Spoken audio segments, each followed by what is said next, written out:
Hey guys, how are you today? Dr. Stroud here with Cornerstone's Pet Tip of the Week. I'm standing outside of our building and it is really hot outside. Even in the shade, I'm hot, especially with this black lab coat on, and it's just hot, guys. I'm just absorbing the heat, and it is just one of those times of the year where we've got to be aware of the heat, because it is a real factor in our health, and it can affect the health of our pets too. And so we're going to talk about heat stroke today. Want to make sure that you guys know some of the common clinical signs, what you can do to take care of them if you're worried about heat stroke. So first thing is, what is heat stroke? Heat stroke is when the body's temperature is too high, and that results in the body kind of shutting down. In the worst case, it can result in cardiac or heart arrest, meaning if they get too hot, their heart can shut down, which, hello, if our heart shuts down, we're in big trouble, okay? Same thing, it can cause problems with the lungs, so it can be difficult to breathe. Our pets, oftentimes you'll see them panting a whole lot. Panting can be normal in some dogs, but if they're excessively panting, that could be a sign that they are having trouble with the heat. Same thing with cats. You don't really see cats going around panting, so if you have your kitty cat and it's been outside and it's panting, you need to be concerned about heat stroke, okay? Same thing. Other parts of the body that can be affected by heat stroke is the neurologic system, and so the brain and the spinal cord and the nerves, that can certainly be susceptible. So we can have neurologic signs, we can have an increased heart rate, there can be excessive salivation as the body's trying to make more fluids because it's so hot, it's trying to cool itself down. Bloody diarrhea or bloody vomiting, or vomiting in general when your pet's been out in the heat, those are all signs of concern for heat stroke.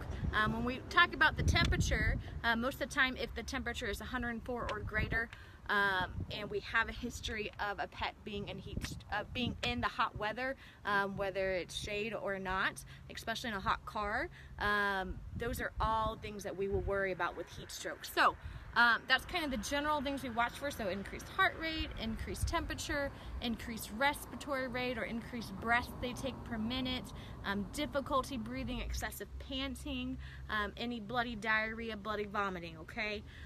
So those are kind of the clinical signs. Now, what can you do? So first thing you need to know, this is not something you can manage at home, so you've got to get that pet to the vet right away, okay? Because again, it can be a very serious thing where it can actually shut down the kidneys, can shut down the heart, so it is very serious. But you need to be able to do some things on your way to the vet, okay? So things you can do is take some towels or some washcloths, soak them down in cool to warm water. You don't want it to be freezing cold, because that can actually shut down the follicles of the skin and keep heat trapped in your pet.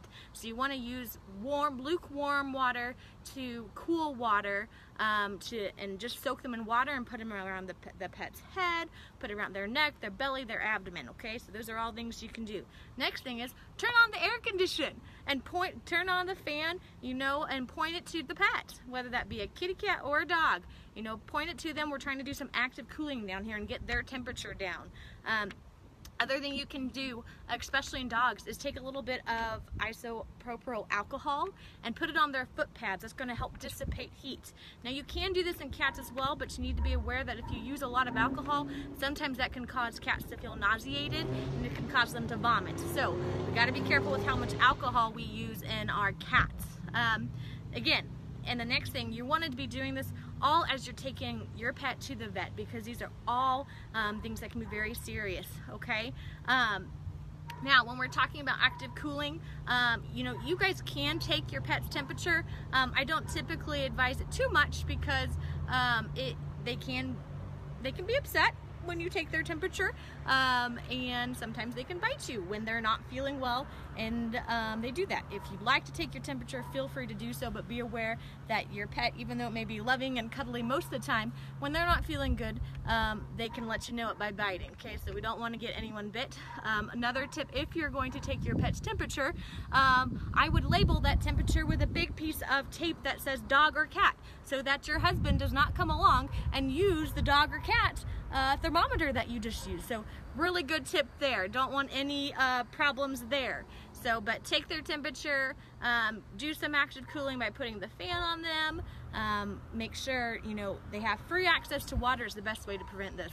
So when we're talking about preventing heat stroke, making sure that your pets are in a place where they can be properly cooled, okay? So don't leave them in the car. I know in warm weather we really want to take them outside. We want to take them to us and we think, oh, we just got to run into Walmart or to Aldi's for 10 minutes. It won't be that bad.